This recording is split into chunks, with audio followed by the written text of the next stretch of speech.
Chào mọi người nhé. Hôm nay mình lại nhận được cái bình thủy. Cái bình thủy này trước mình có một clip rồi đấy, sửa cái lỗi không bấm được phím do dùng một thời gian dài nó hở gioăng này, là nó hấp hơi lên là nó hỏng hết phím ấy.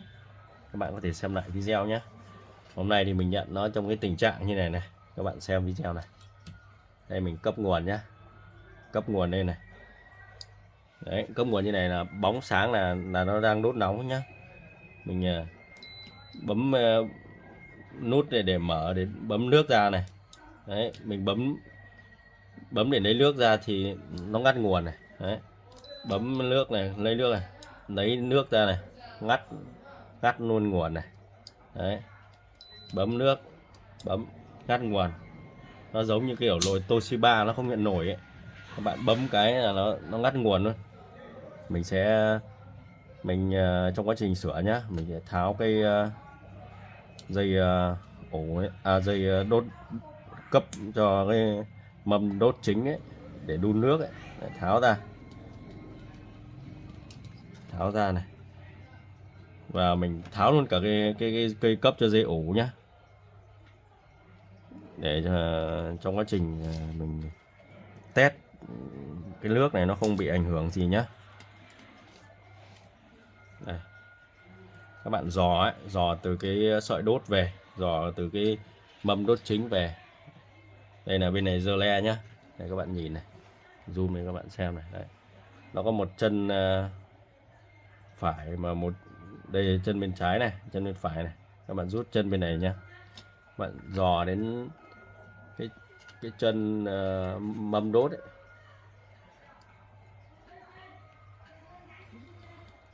Đây mình sẽ bấm lại cho các bạn xem này. Bật nguồn này, cấp nguồn này.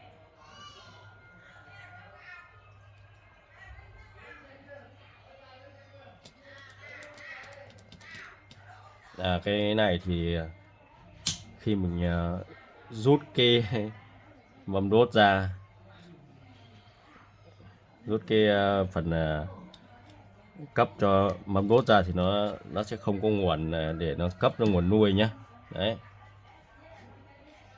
đó, tiện cái rút mâm đốt này ra mất nguồn nhá, thì mình sẽ nói một cái nguyên nhân để các bạn nó sửa bình thủy, để có thể xử lý được cái ban không có nguồn nhé. Do cái phần ổ này nhá, ổ này nó chung với cái nguồn cấp vào đây, nên là mình phần ổ này mình không rút ra nhé. Đây, mình bật nguồn lên này, mình test cho các bạn xem này. Đấy, các bạn nhìn đi, số 90 không ạ? Đấy, nháy 90 này. Mình bật lên để lấy nước nhé. Đấy, khi mình bấm ra nước là nó sẽ ngắt nguồn. Bấm lại này, bấm ra nước lại ngắt nguồn này, bấm ra nước, đó, nó ngắt nguồn luôn, nó không cấp nguồn ra bơm nhá. Thì tiện cái nguyên nhân làm cho mất nguồn cấp, nó làm sao nó reset lại, nó không làm cho không bơm nước, thì mình sẽ tiện đây thì mình sẽ nói tất cả các nguyên nhân để các bạn fix được cái lỗi bơm không ra nước. Thì trước tiên nhé, các nguyên nhân mà gây ra bơm không ra nước thì nó có hai nguyên chính. Nguyên nhân thứ nhất là phần cơ, những là bơm, lỗi về phần bơm. Lỗi thứ hai là về phần mạch. Phần bơm thì có những nguyên nhân chính sau. Nguyên nhân đơn giản nhất, nguyên nhân nhiều khi nhiều bạn không để ý nhá, đó là cái nguồn nước của mình ấy, sử dụng nó có nhiều canxi nhá. Canxi thì nó bám chắc và bám kín luôn ấy. Cái này thì nhiều khi các bạn mắc phải thì các bạn xử lý hết các nguyên nhân kia thì các bạn mới lại để ý đến, có khi là nhiều khi nó không dễ nhìn thấy. gặp rất nhiều trường hợp. Và trước đây mình cũng sửa máy lọc nước nhé, nó bị tắc cái nguồn cấp, tắc nguồn ở cái phần van cấp nước cho cái máy lọc nước đầu ấy, nó không có nước vào. Trong khi đó lúc đấy mình sửa chưa có kinh nghiệm thì mình đã phải đi thay bơm, đi kiểm tra nguồn, nói chung là rất mất thời gian. Trong khi nguyên nhân chính của nó là tắc cái đầu cấp nước vào nhé. Lại đến cái chuyện tắc nước đầu vào thì mình cũng xử lý một cái trường hợp nhé. Trường hợp là bơm tăng áp không ngắt, mà bơm cấp vào, bơm nước ra nước yếu mà bơm chạy lại không ngắt.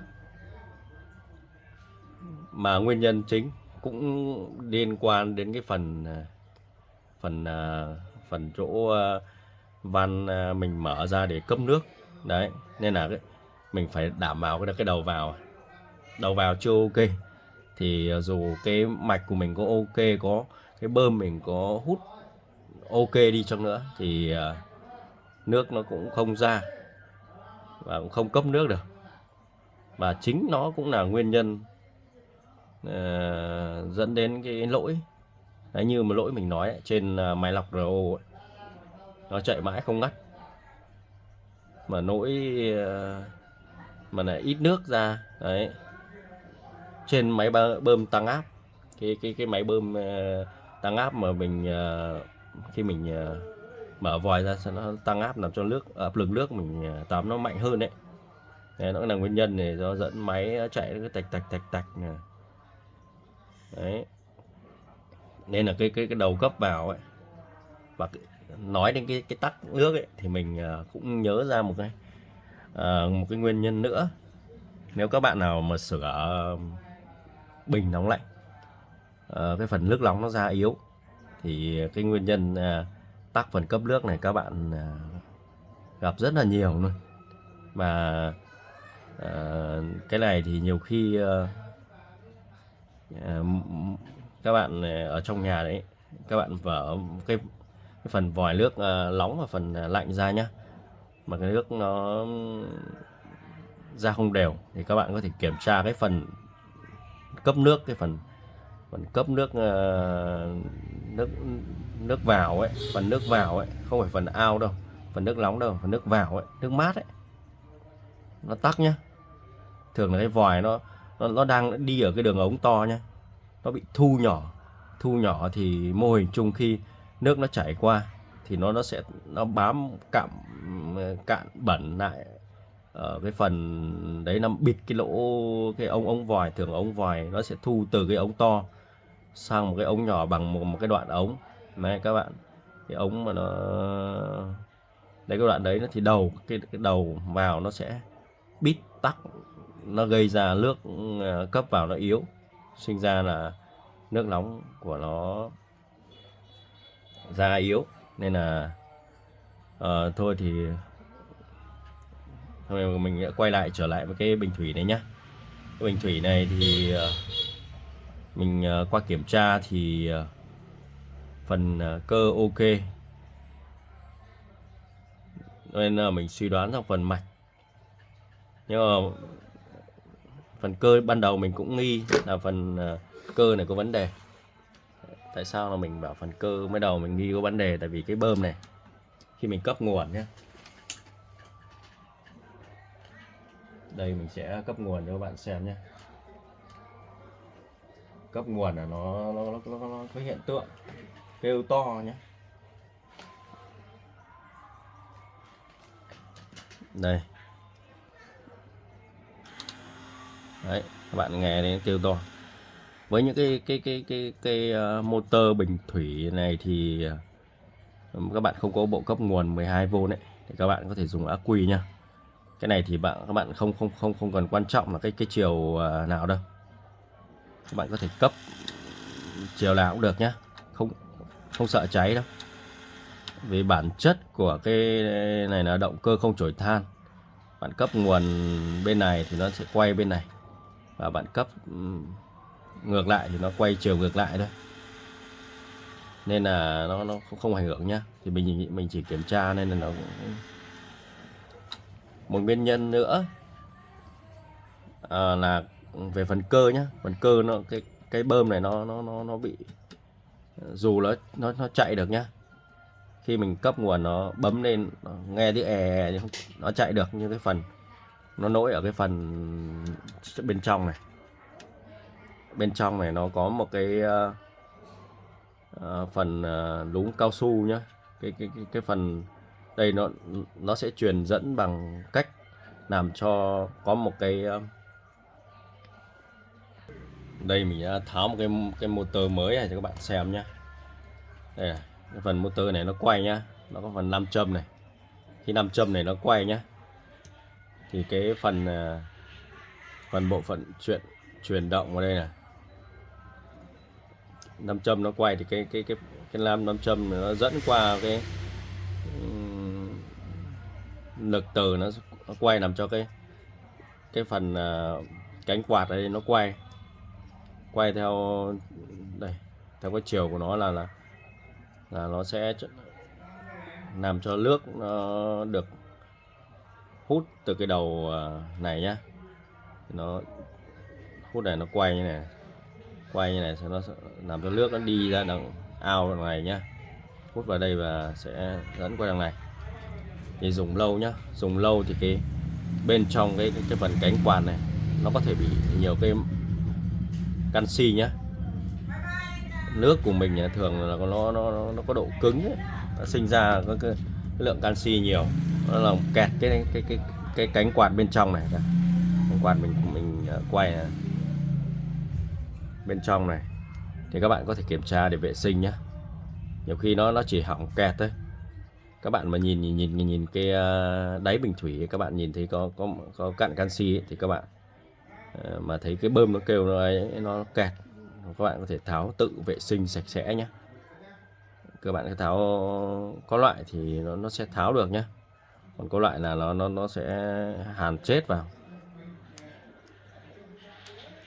Để mình muốn tháo được hay không mình cứ lựa mình tháo thôi, chứ mình chưa tháo lần nào thì cứ nhìn quan sát thì mình sẽ xem là nó tháo như nào. Thì mình sẽ vệ sinh sạch sẽ cái phần cơ này. Đó, phần cơ này thì mình sẽ test xem cái phần này nó có chạy được không. Đây mình sẽ cấp nguồn nhé. Mình sẽ cấp nguồn đây, các bạn nhìn này. Cấp nguồn cái này nó sẽ quay này, dương này, âm này. Đấy, các bạn nhìn cái này quay này. Đấy. Đấy, khi cái này nó quay thì cái phần trên của cái này nó sẽ quay theo. Và các bạn xử lý được cái phần này ấy, thì các bạn có thể tự xử lý được nhé, tự xử lý được cái nhiều thứ đấy. Nó cũng hoạt động dựa trên cái nguyên tắc này. Nhất những các bạn nào sử dụng ví dụ như là cái tủ lạnh của Nhật nhé, tủ lạnh của Nhật thì nó cũng dựa trên cái nguyên lý này. Khi nó cấp nước vào, cấp nước ở cái phần cánh quạt này để bơm ấy, nhiều khi nó hỏng ấy, thì cái phần hộc nước ấy, nó có một cái cánh phần để hút nước này các bạn, nó bị kẹt là nó cũng không hút được nước, là nó sinh ra nó cũng không làm được đá nhé. Mình thì không làm bên mảng đấy, nhưng mà tủ lạnh của nhà mình nó bị kẹt thì mình cũng tự xử lý được. Lỗi cũng rất là đơn giản, nhiều khi các bạn lại không nghĩ tới đâu, nên là kiểm tra thực tế, sửa thực tế thì nó rất là nhiều cái nguyên nhân nhé. Đấy, mình xử lý được cái phần cơ này. Khi mà không có motor thì mới thì mình xử lý bằng cách đấy. Mà nếu motor nó hỏng thì mình không làm gì được thì mình phải thay thôi, mình sẽ xử lý được. Còn khi hỏng thì mình sẽ thay mới như này. Đây, như mình đã kiểm tra và check thử, thì mình sợ cái này nó chạy kêu nhá, kêu nó ăn dòng thì Nhiều khi cái motor này ăn dòng thì mình cứ cấp nguồn, bật nguồn lên cái là nó sẽ ngắt luôn. Nhưng mà mình kiểm tra và mình thay thử đây, mình thay thử mình như thế này, mình cấp nguồn vào này, mình bơm nước, nó vẫn ngắt, là nó vẫn có hiện tượng bấm cái là nó ngắt nguồn thôi. Bạn nhìn thấy cái đèn sáng này, đèn màu xanh này, zoom cho các bạn xem nhé. Đấy, cái này, đây cái đèn màu xanh này sáng này, khi mình bấm ra nước này, đấy nó sẽ ngắt luôn, nó ngắt luôn cả nguồn nữa. Đó, vậy là mình nghi ngờ, nghi ngờ là cái phần mạch cấp nguồn, mạch mạch đóng cấp nguồn cho cái bơm này đang có vấn đề.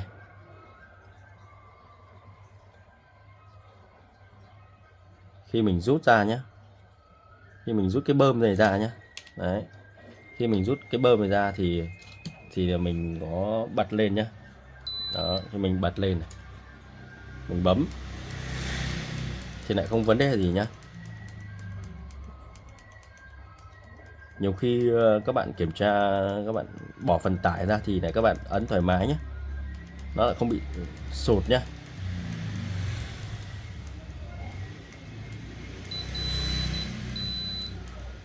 Này chứng tỏ là gì? Chứng tỏ là đã có nguồn cấp ra, đã có nguồn cấp cho bơm, mà phần tải mình ok rồi. Thì cái phần này nó có nguyên nhân có thể là do phần tải của mình, phần tải này của mình là bơm này, nó làm cho nguồn của mình nó bị sụt. Nhưng mà mình đã thay bơm mới cấp vào, nhưng mà nó vẫn bị nha, nó vẫn bị cắm bơm mới vào. Khi mình bấm ra nước nó vẫn bị sụt. Khi mình rút hẳn ra nhá, khi mình rút hẳn ra mình test thì lại không bị. Vậy nguyên nhân chính là do đâu? Có phải là sụt nguồn nữa không? Nguyên nhân chính lúc này thì nó lại do cái nguồn nuôi cho cái bơm này. Khi mà đã cấp nguồn, khi mình cắm bơm này mình bấm mà đã bị sụt, chứng tỏ là nguồn đã cấp ra chân của bơm, thì mình phải kiểm tra được xem là cái nguồn cấp cho con bơm này nó có đủ duy trì không. Nguồn tại chỗ chân bơm này, đây mình kiểm tra nhé, mình check thì đây có một con tụ này sẽ nguồn nuôi cho con bơm này. Mình thì đã tìm ra nguyên nhân rồi, nhưng mà mình thấy nó nguyên nhân này cũng khá là hay, nên là mình đã quay lại video để chia sẻ với mọi người. Và hy vọng là chỉ cần một video này các bạn sẽ xử lý được những cái nguyên nhân về cái nguyên nhân sửa cái bình thủy này luôn nhé. Đây là cái phần tụ lọc nguồn cho cái bơm này. Thì có thể con tụ này nó bị khô nhá, khô sinh ra khi mình cấp nguồn nhá, thì nó sẽ bị chập. Nó giống như là kiểu mình lúc ấy mình chập cực dương và cực âm ấy, thì là nó cũng mất nguồn nhá. Thì mình có thể kiểm tra bằng cách nào? Bằng cách tháo con tụ ra. Còn nếu các bạn lười tháo thì làm gì? Lười tháo thì đây nhá, mình sẽ cứ như là mình chưa từng sửa cái này nhá, mình sẽ tháo thử. Nhưng mà tháo ra nhé, tháo ra thì có thể cái nguồn cấp này nó không đủ nhé, nên là mình hút hẳn ra. Mà nếu mà lười nhé, mình lười hút ra thì có cách nào không? Có một cách, đó là dùng một con tụ. Mình thường dùng những con tụ như kiểu tụ này, nó dùng là xem nào, tụ con này là 25V 220 UF. Mình sẽ mắc song song cực dương mới dương, cực âm mới âm vào cái con tụ nguồn nuôi.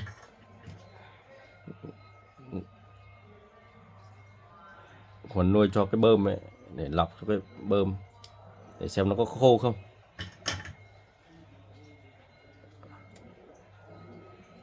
Đó, sau mình lại bật lại là mình test lại này, các bạn nhìn nhé. Bấm này, đèn sáng này, bấm bơm này vẫn bị sụp nhá, chứng tỏ là con tụ này không hề bị khô nhá. Con tụ này không bị khô.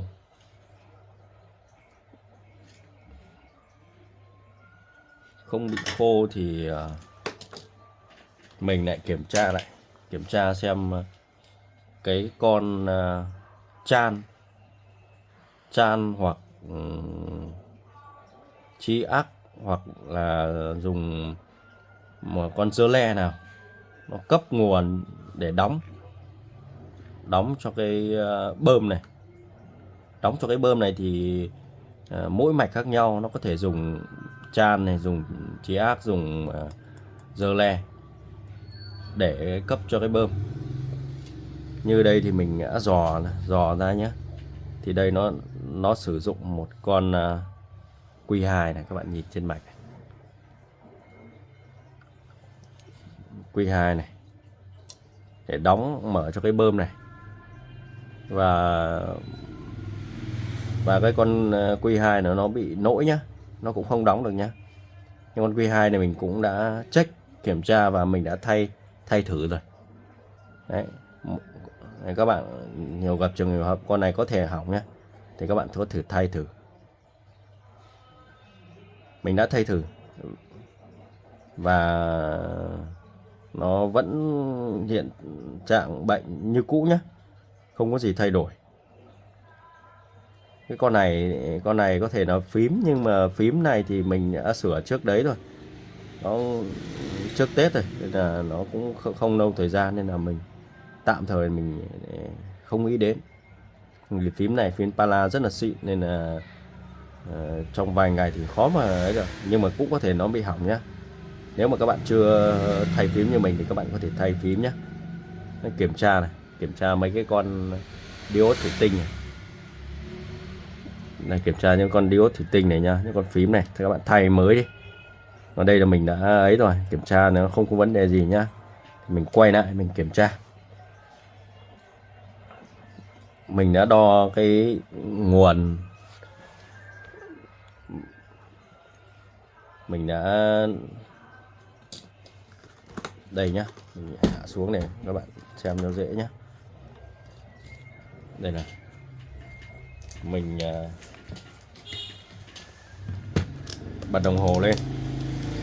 Cái con ZD2 này nó sẽ có nguồn nhá. Đây. Thì các bạn Z2 là nó có 5,7V nhá. Con này là diode ZD2 này 5,6V này. Đấy, các bạn nào hỏng thì có thể nhìn cái con ZD2 này 5,6V để mình có thể lần sau hỏng mới thay nhá. Các bạn khi bạn bấm nước ra này, các bạn bấm cái nút sáng để mở khóa này, chức năng bảo vệ ấy, thì mình bấm nước ra này, các bạn nhìn đấy, số vôn này cấp cho vi xử lý của nó không bị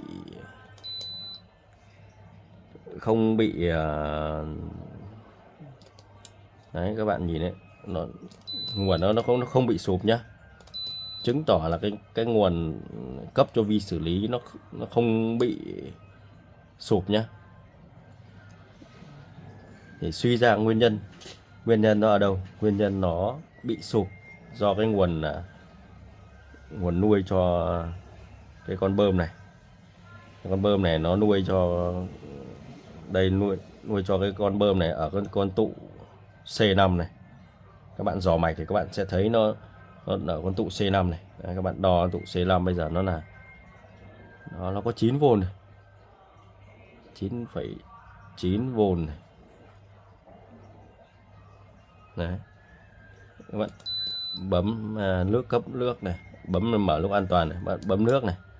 Đấy, nó chỉ lên 11V và nó bị sụp. Và mình đã dò cái đường từ đường lệnh từ vi xử lý xuống này qua con R38 này. Đấy, cấp cho nhưng mà nó không có vấn đề gì.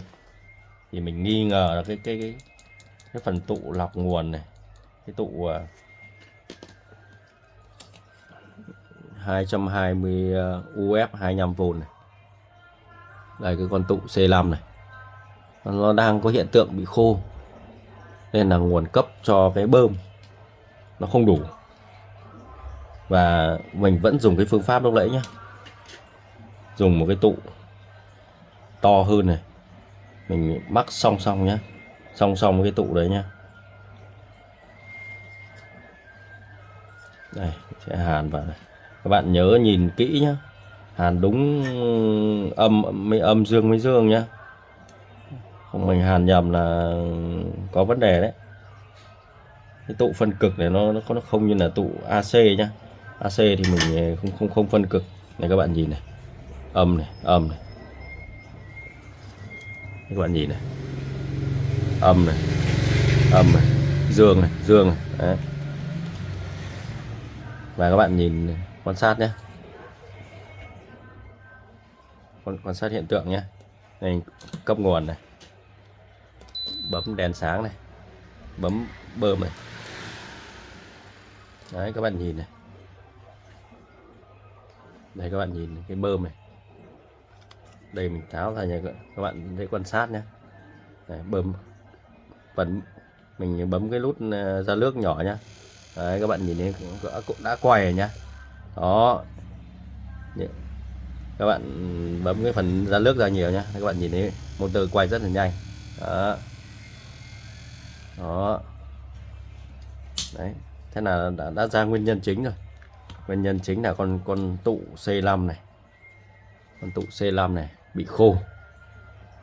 Và mình cũng chưa hút ra đâu. Và bây giờ mình sẽ hút ra để mình đo thực tế xem là nó bị khô hay không nhá. Hay là nó còn nguyên nhân gì khác nhé. Tại vì mình dò đến đây là mình thấy nó khá là hay. Nên mình muốn chia sẻ với mọi người. Nhiều khi pan nó mất hẳn, khi các lại dễ làm.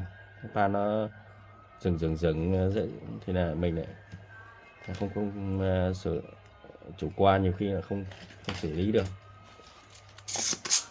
Với những cái bác có lâu kinh nghiệm rồi thì em không nói, và những các bạn mới thì các bạn sửa thì nhiều khi nó cũng mất khá là nhiều thời gian.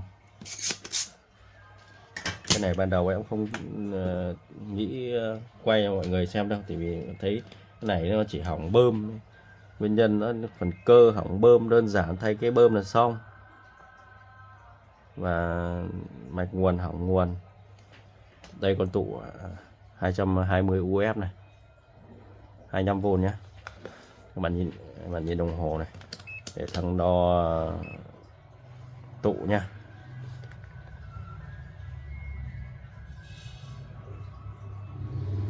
Đây các bạn nhìn này, 220 UF, đo vẫn ok nhá.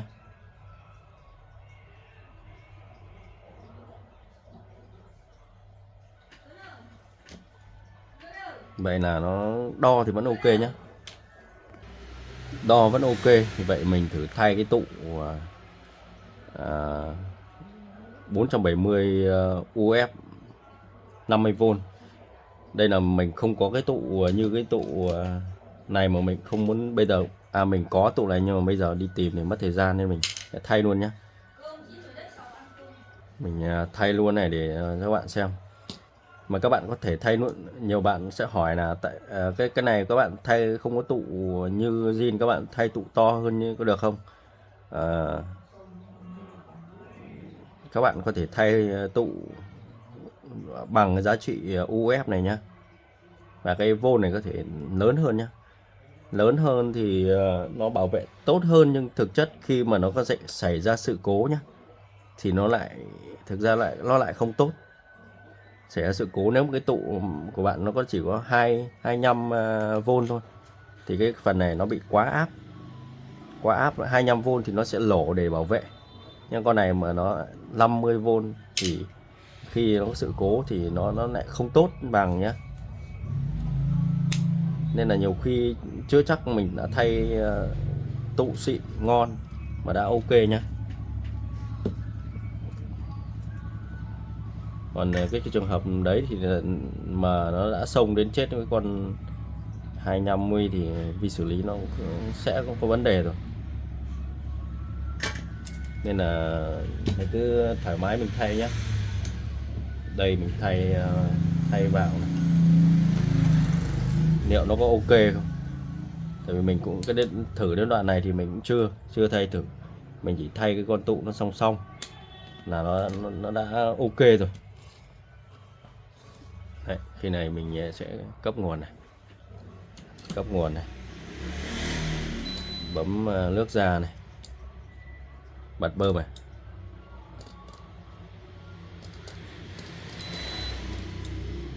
Ồ. Đấy, đã được nha các bạn nhé. Bấm nước ra mạnh này. Đó. Ok nhá. Vậy là nó chỉ khô con tụ C5 này. Đấy.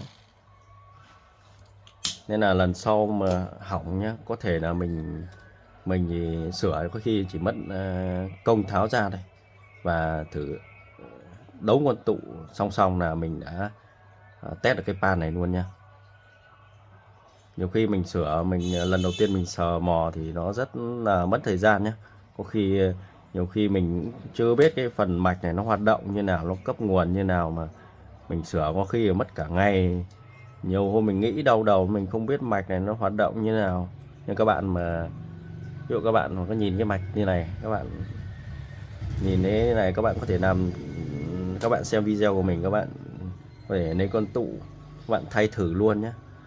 Thì có khi là các bạn chỉ cần 5 phút là các bạn có thể xử lý được rồi, không mất quá nhiều thời gian nhé. Đây mình sẽ đo thử cái nguồn khi mình còn thay con tụ 50 cấp nguồn vào nhé, để xem nó có khác hay không nhé. Khác thì khi mà trước đấy nó chỉ có 9V này nhá. Các bạn xem lại video này.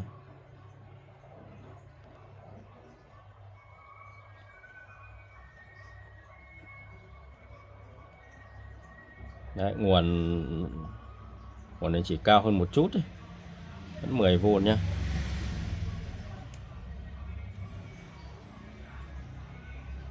Đó, nên là nhiều khi nhá, nhiều khi tại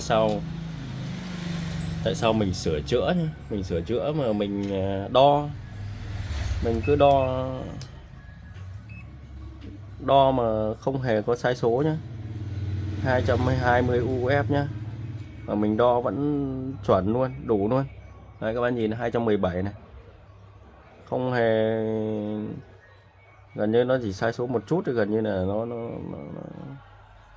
đo thì ok nhá, nhổ ra đo thì ok nhá. Nhưng mà mình này thay thì mình thay thì mới được nhá.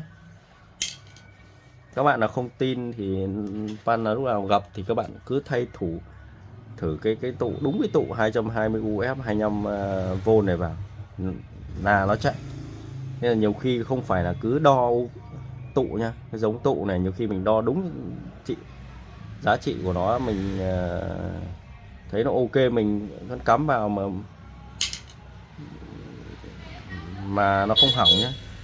Rồi mình thay thử, mình đây minh chứng đây, mình đã thay thử và nó đã ok. Đây là lỗi nguồn đấy. Nên là nhiều khi là sửa điện tử này nó không hề giống mình đấy.